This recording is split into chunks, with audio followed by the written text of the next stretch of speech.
ನಮಸ್ಕಾರ, ಸಮತಾ ನ್ಯೂಸ್ಗೆ ಸ್ವಾಗತ.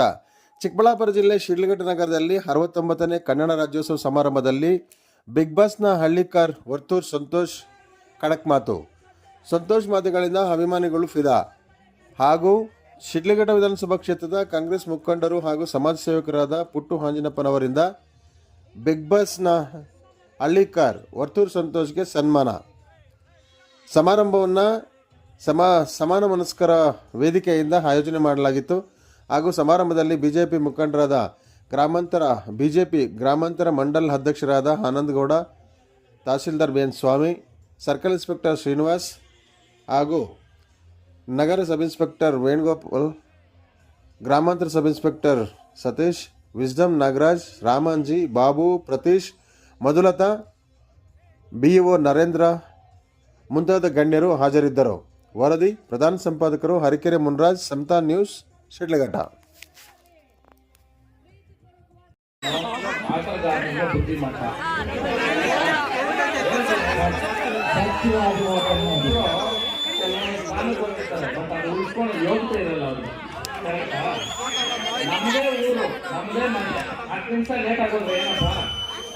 ನಾವು ಬಂದಿರೋದು ಎಲ್ಲಿಂದ ಅಲ್ವಪ್ಪ. ಅವಿವೇಚನ ಅನ್ನೋದು ಕ್ಷಣ ಮಾತ್ರ, ಸಾಧನೆ ಅನ್ನೋದು ಲೈಫ್ ಲಾಂಗ್, ಅಂದ್ರೆ ಜೀವನ ಪರ್ಯಂತ ಇರ್ತೈತೆ ಅಲ್ವಾ. ಬೆಳೆದ್ರೆ ಆಲದ ಮರ ತರ ಬೆಳಿಬೇಕಂತೆ, ನುಗ್ಗೆ ಮರ ಎಷ್ಟು ದಿನ ಉಳಿತೈತೆ, ಒಂದು ಗಾಳಿಗೆ ನಿಲ್ಲಲ್ಲ ಅಲ್ವಾ. ಆ ಕಾರಣಕ್ಕ ಸಾಧನೆ ಅನ್ನೋ ಪದಗಳು ಕೆಲವ್ರಿಗೆಲ್ಲ ಅದರ ಅರ್ಥನೇ ಗೊತ್ತಿಲ್ಲ, ಅದರ ಅರ್ಥ ಗೊತ್ತಿಲ್ಲ ಬದುಕ್ತಾ ಇರ್ತಾರೆ ಕೆಲವರೆಲ್ಲ. Education is information, education is not A life. Education ಇಂದ ನಾವು ಕಲಿಯೋದೇನಂದ್ರೆ ನಾಲೆಜ್ ಒಂದನ್ನೇ ನೀವು ಕಲಿಯೋದು. ಎಜುಕೇಶನ್ ಇಂದಾನೆ ಬದುಕಬೇಕಾಗೋದು ಎಲ್ಲೂ ಇಲ್ಲ. ರೈಟ್ ನಾವು ಅವನ ತಾಕತ್ ಏನು ಅಂತಂದ್ರೆ ಆಡಿ ಪೇಸ್ EMI ತಗೊಂಡು ತಾಕತ್ತು ರೈಟ್ ಅಂತ ಹೇಳಕ್ಕ ಎಣ್ಣೆಯಿಂದ ಇಟ್ಕೋಬೇಕು. ಅನ್ನ ಆಗ್ತಕ್ಕಂಥ ತಾಕತ್ ರೈತರಿಗೆ ಒಬ್ಬನಿಗೆ ಯಾವನ್ಗೂ ಇಲ್ಲ, ಆಯ್ತಾ? ಯಾವನ್ಗೂ ಇಲ್ಲ.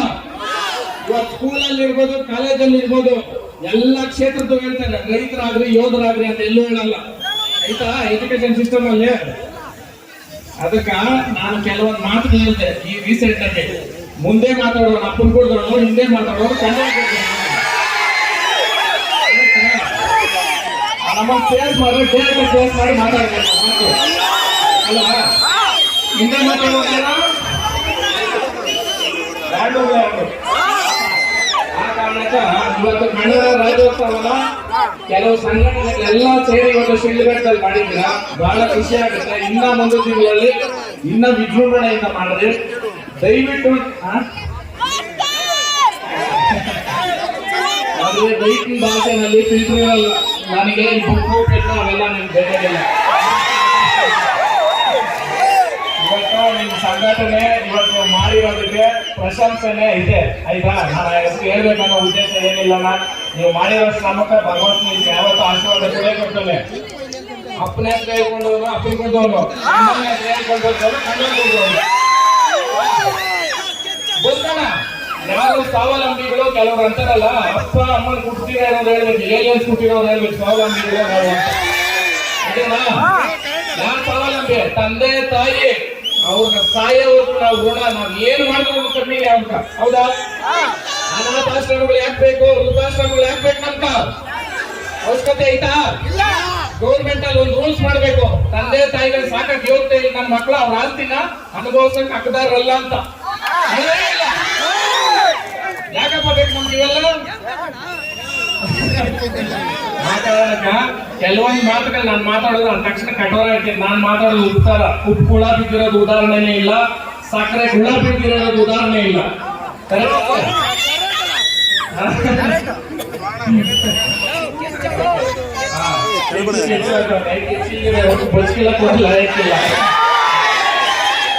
ಕೆಚ್ಚಿರ್ಬೇಕು ಏದ್ರ ಮೇಲೆ ಅಂದ್ರೆ ಬದುಕಿ ಬಾಳೋದ್ರ ಮೇಲೆ ಇರ್ಬೇಕು, ಇನ್ನೊಬ್ಬರು ಕೆಡ್ಸೋದ್ರ ಮೇಲೆ ಇರಬಾರ್ದು.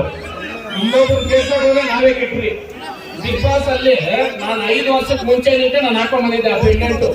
ಕೆಲವೊಬ್ಬರೆಲ್ಲ ಲೀಡರ್ ಇರ್ಬೋದು, ಕೆಲವೊಂದು ರಾಜಕಾರಣಿಗಳು ಇರ್ಬೋದು, ಕೆಲವೊಂದು ಆಕ್ಟರ್ಸ್ ಡೈರೆಕ್ಟ್ ಆಗಿ ಹೇಳಿದ್ರು ಇದು ಹುಲಿ ಉಗ್ರೆ ನಾವ್ ಹಾಕಿರೋದು ಅಂತ. ಅವತ್ತ ಕೇಸ್ ಮಾಡಿಲ್ಲ,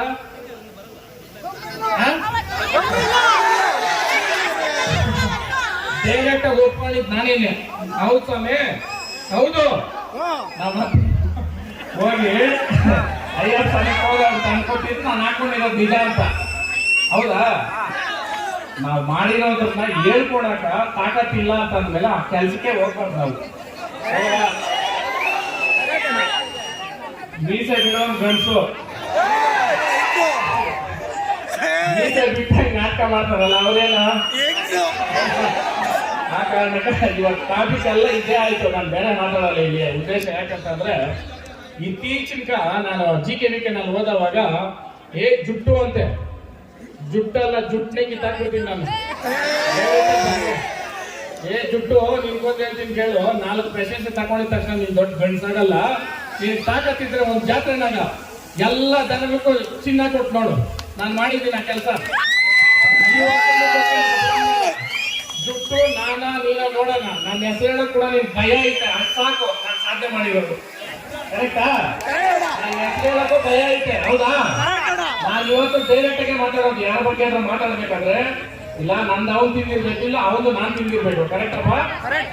ಕಮೆಂಟ್ ಹಾಕೋರೆಲ್ಲ ಜೀವನದಲ್ಲಿ ನನ್ನ ಪ್ರೀತಿಸೋ ನನ್ನ ಮನ್ಸಲ್ಲಿ ನಾನು ಏನ್ ಮಾಡೋರು ಅಲ್ಲಿ. ಓಕೆ, ಇಲ್ಲಿ ವೇದಿಕೆ ಮೇಲೆ ಸುಮಾರು ಜನ ಗಣ್ಯರಿದ್ದಾರೆ, ಅವರವರು ಸಾಧನೆಗಳು ಮಾಡಿದ್ದಾರೆ. ಸುಮಾರು ಜನ ಇದ್ದಾರೆ. ಎಲ್ರಿಗೂ ಗೌರವ ಸಲ್ಲಿಸ್ತಾ ಮತ್ತೆ ವೇದಿಕೆ ಮುಂಭಾಗದಲ್ಲಿ ಇರ್ತಕ್ಕಂಥ ಎಲ್ಲ ಸಾರ್ವಜನಿಕರಿಗೆ ಮತ್ತೆ ಎಲ್ಲ ಮಕ್ಕಳು ಪಾಪ ಇಷ್ಟೊತ್ತಾಗಿನೂ ಕಾದಿದ್ದಾರೆ.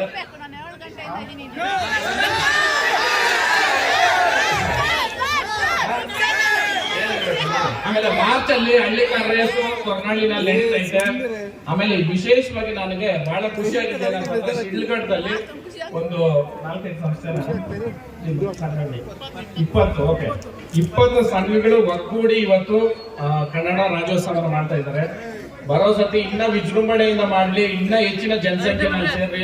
ಇದು ನಮ್ಮ ಹಕ್ಕು. ಕನ್ನಡ ರಾಜ್ಯೋತ್ಸವ ಅನ್ನೋದು ನಮ್ಮ ತಾಯಿಗೆ ನಾವು ಕೊಡ್ತಕ್ಕಂಥ ಗೌರವ.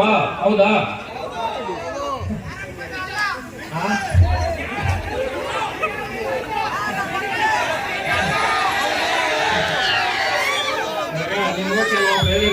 ಮೀಟರ್ ಕೊಡ್ತವ್ರು ಕಲ್ಸೋಕೆ ಮಾಡ್ತಾನೆ ಅಂತ ಯಾಕೆ ಗೊತ್ತಿಲ್ಲ. ಮತ್ತೆ ಇವಾಗ ಗೌರ್ಮೆಂಟ್ ಇಂದ ರೂಲ್ಸ್ ಮಾಡಬೇಕು, ತಂದೆ ಆಸ್ತಿ ಮಕ್ಕಳಿಗೆ ಬರಂಗಿಲ್ಲ ಅಂತ. ಹೌದಾ? ಅಪ್ಪನ ಆಸ್ತಿ ಮಗನ ಅನುಭವಿಸಿದ್ರೆ ಇನ್ಯಾರು ಅನುಭವಿಸ್ಬೇಕು? ನನಗೊಂದು ವೇದಿಕೆನಲ್ಲಿ ನಾನು ಹಿಂಗೆ ಮಾತಾಡ್ಬೇಕಾದ್ರೆ ಕೆಲವು ಅವಿವೇಕಿಗಳು ಮಾತಾಡ್ತಾ ಇದ್ರೆ ಕಿವಿಗೆ ಬಿಟ್ಟು ಅವಾಗ ಹೇಳಿದೆ, ಹೌದಪ್ಪ ನಮ್ಮ ಅಪ್ಪ ನಾನೇ ಹುಟ್ಟಿರೋದು, ನೀವು ಯಾರಾದ್ರೂ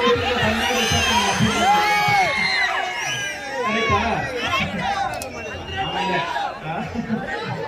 ಅನ್ನ ಹಾಕಿದ ಮನೆ ಕೆಡಲ್ಲ, ಗೊಬ್ಬರ ಚೆಲ್ಲಿದ ಹೊಲ ಕೆಡಲ್ಲ. ಯಾವುದೇ ಕಾರ್ಯಕ್ರಮ ಮಾಡ್ಲಿ ದಯವಿಟ್ಟು ಅನ್ನ ಹಾಕಿ. ಯಾಕಂತಂದ್ರೆ ಮನುಕುಲದಲ್ಲಿ ಮನುಷ್ಯನ ಸಂತೃಪ್ತಿ ಪಡಿಸ್ತಕ್ಕಂಥದ್ದು ಕಾರ್ಯ ಏನಾದ್ರು ಇದ್ರೆ ಅದು ಅನ್ನದ ಮುಖಾಂತರ ಮಾತ್ರನೇ. ತಟ್ಟೆಗೆ ಹಾಕಿರೋ ಅನ್ನ ಮಾತ್ರನೇ ಮನುಷ್ಯ ಸಾಕು ಅನ್ನೋದು. ಹೌದಾ? ಇನ್ನೇನಾದ್ರೂ ಕೊಡ್ರಿ ಇನ್ನ ಬೇಕು ಅಂತಾರೆ. ಆ ಕಾರಣಕ್ಕೆ ಅನ್ನ ಹಾಕಿದ ಮನೆ ಕೆಡಲ್ಲ, ಗೊಬ್ಬರ ಚೆಲ್ಲಿ ಹೊಲ ಕೆಡಲ್ಲ. ಇದನ್ನ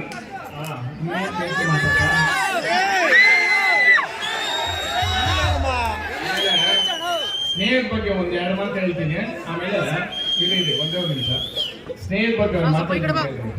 ನಮ್ಮ ಸಂಬಂಧಿಕರ ಹತ್ರ ಹಂಚ್ಕೊಂಡಿರೋದು, ನಮ್ಮ ತಂದೆ ತಾಯಿ ಹತ್ರ ಹಂಚ್ಕೊಂಡಿರೋದು, ನಮ್ಮ ಅಪ್ಪ ಅಮ್ಮ ಹತ್ರ ಹಂಚ್ಕೊಂಡಿರೋದು, ಅಂತಮ್ಮನ ಹತ್ರ ಹಂಚ್ಕೊಂಡಿರೋದು, ನಾವು ಕೆಲವು ಸ್ನೇಹಿತರ ಹತ್ರ ಹಂಚ್ಕೊಂತೀವಿ.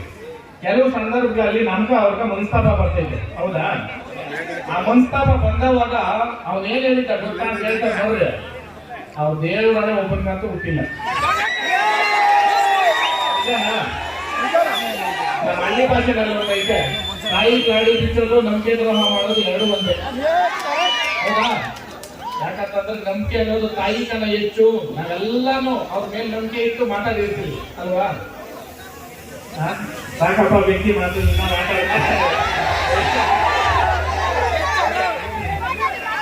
ಕೆಲವೊಂದು ನಾವು ಹಳಬರು ಏನು ಮಾಡ್ತೀವಿ, ಪದ್ಧತಿಗಳು ಹೆಂಗ್ ಬಂತು ಅಂತ ಗೊತ್ತಾ ನಿಮ್ಗೆ? ಪದ್ಧತಿಗಳು ಹೆಂಗ್ ಬಂತು ಅಂತ ಗೊತ್ತಾ ಇಲ್ಲ? ಓಕೆ, ಒಂದು ಎಕ್ಸಾಂಪಲ್ ಕೊಡ್ತೀನಿ ನೋಡ್ರಿ. ಒಂದ್ ಮನೆಯಲ್ಲಿ ಒಂದು ತಾತ, ಒಂದು ಅಪ್ಪ, ಒಂದು ಮೊಮ್ಮಗ ಹೇಳ್ತಾನೆ. ಆ ತಾತ ಅವ್ರ ಅಪ್ಪ ತೀರ್ಕೊಂಡು ಹೇಳ್ತಾನೆ, ಅವ್ರಿಗೆ ಎಡೆ ಇಕ್ಬೇಕು. ನಮ್ಮದ್ರಲ್ಲಿ ಎಡೆ ಇಕ್ಕೋದು ಹೆಂಗಂದ್ರೆ ಸಾಲನಾದ್ರೂ ಮಾಡಿ ಎಡೆ ಇಕ್ಬೇಕು. ಏಯ್ ಮಯಬಡಿ ಏನ್ ತಿಂತಾವ್ರಿ ಕೆಲ್ಸನ ಗಂಗೇಂದ್ರ ತಿಂತಾವಲ್ಲ ಹೌದು ಕರೆಕ್ಟಾ? ಸಾಲ ಹಾಕ್ತಾವನೆ ಬಿಡಿ ಹಾಕ್ತಾವನೆ ಕರೆಕ್ಟಾ? ಅದಕ್ಕೆ ಬೇಕು ಅಂತ ಮಾಡ್ತಾರೆ. ಅದು ಮಾಡ್ಬೇಕಾದ್ರೆ ಮನೆಯಲ್ಲಿ ಒಂದು ಬೆಕ್ಕಿರುತ್ತೆ. ಬೆಕ್ಕಂದ್ರೆ ಗೊತ್ತಲ್ಲ, ಅದು ಪಾಪ ಅದು ಹೊಟ್ಟೆ ಹಚ್ಚು ಆ ಮಾಂಸ ನೋಡ್ಬಿಟ್ಟು ತಿನ್ನಕ್ ಬರುತ್ತಂತೆ. ತಾತ ಹೇಳ್ತಾನಂತೆ ಮಗನಿಗೆ, ಈ ಬೆಕ್ಕನ ಒಂದು ಮಕ್ರಿ ಹಾಕಿ ಸೈಡಲ್ಲಿ ಮುಚ್ಚಿಡಪ್ಪ ಅಂತ. ಏನೇ ಸೈಡಲ್ಲಿ ಮುಚ್ಚಿಡು, ಯಾಕೆ ಅಂತಂದ್ರೆ ಅದು ಊಟ ಮಾಡಕ್ ಬರುತ್ತೆ ಅಂತ. ನೆಕ್ಸ್ಟ್ ಈ ಒಂದು 5-6 ವರ್ಷ ಆದ್ಮೇಲೆ ಈ ತಾತ ಬರ್ತಾನೆ ಫೋಟೋ ಹಾಕ. ಇವ್ರ ಅಪ್ಪ ಮುಂದಕ್ಕೆ ಬರ್ತಾನೆ, ಮಗನ ಮದುವೆ ಆಗುತ್ತೆ, ಇನ್ನೊಂದು ಮಗ ಹುಟ್ಟಿರ್ತಾನೆ. ಅವ್ರ ಮನೆಯಲ್ಲಿ ಬೆಕ್ಕೇ ಇಲ್ಲ. ಕಟ್ಟಿಂತ ಇಟ್ಕೊಂಡ್ರ ಮುಂದೆ ಅಲ್ಲಿ ಮೂರ್ತೇನೆ ಮಾಡ್ತಾ ಸಿಗೋಚೇದೆ ಅಂತ ಅಂದಿದ್ರು. ಅಥವಾ ಇಂದಿರ ಇರೋ ಬೆಕ್ಕಂತ ಅಂದು ಮುಚ್ಚಿಟ್ಟು ಸಾಂಬ್ರಾಣಿ ಹಾಕ್ತಾರೆ. ಏನ್ ಅರ್ಥ ಆಯ್ತು ಇದರಿಂದ? ದೊಡ್ಡವರು ಮಾಡಿದ್ದು ಉದ್ದೇಶ ಇಟ್ಕೊಂಡು ಮಾಡಿದ್ರು. ನಾವು ಬ್ಲೈಂಡ್ ಆಗಿ ಮಾಡ್ತಾ ಇದ್ದೀವಿ ಅದನ್ನ. ಕರೆಕ್ಟಾ? ಎಜುಕೇಶನ್ ಸಿಸ್ಟಮ್ ಬಗ್ಗೆ ಒಂದೇ ಒಂದು ಮಾತಾಡಿ ಕೇಳಿದ್ರು. ಎಜುಕೇಶನ್ ಅಲ್ಲಿ ಇದು ಯೂನಿಫಾರ್ಮ್ ಕೊಡ್ತಾರೆ. ಏನಕ್ಕೆ ಕೊಡ್ತಾರೆ? ಎಲ್ಲಾರು ಒಂದೇ ಅಂತ. ಕ್ಯಾಸ್ಟ್ ಸರ್ಟಿಫಿಕೇಟ್ ಕೇಳೋದು ಯಾರು? ಇನ್ನೆಲ್ಲಿ ಸಮಾನತೆ? ಕೆಲವೊಂದೆಲ್ಲ ಬ್ಲೈಂಡ್ ಆಗಿ ಬಿಲೀವ್ ಮಾಡ್ತಾ ಇದ್ದೀವಿ ನಾವು.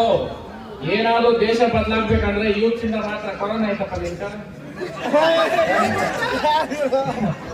ದೇಶ ಬದಲಾಗ್ಬೇಕಂದ್ರೆ ಯೂತ್ ಇಂದ ಮಾತ್ರ ಕಾರಣ. ಆ ಕಾರಣಕ್ಕ ಮೂಢನಂಬಿಕೆಗಳು, ನಾನು ಹೇಳಿದ ಎರಡೂ ಮೂಢನಂಬಿಕೆ. ಅರ್ಥ ಆಯ್ತಾ?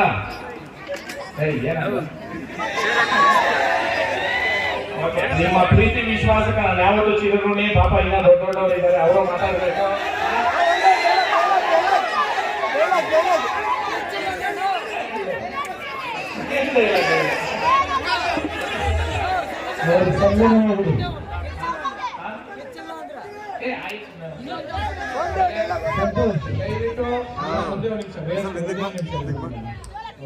ಚಾನಲ್ ಬರ್ತಾ ಬರ್ರಿ ನಮ್ಮ ಕಡೆ ಚಾನಲ್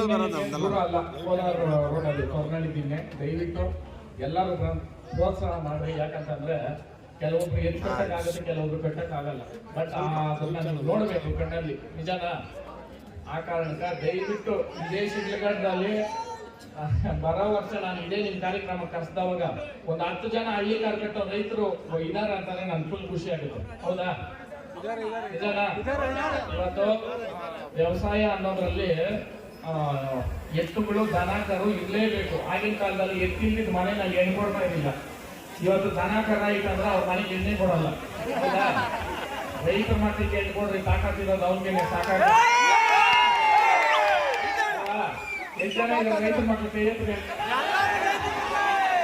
ಇದೆಲ್ಲ ಇಂಜಿನಿಯರ್ ಇರೋದಿಲ್ಲ. ನೀವು ರೈತರು ಮಾಡಲ್ಲ.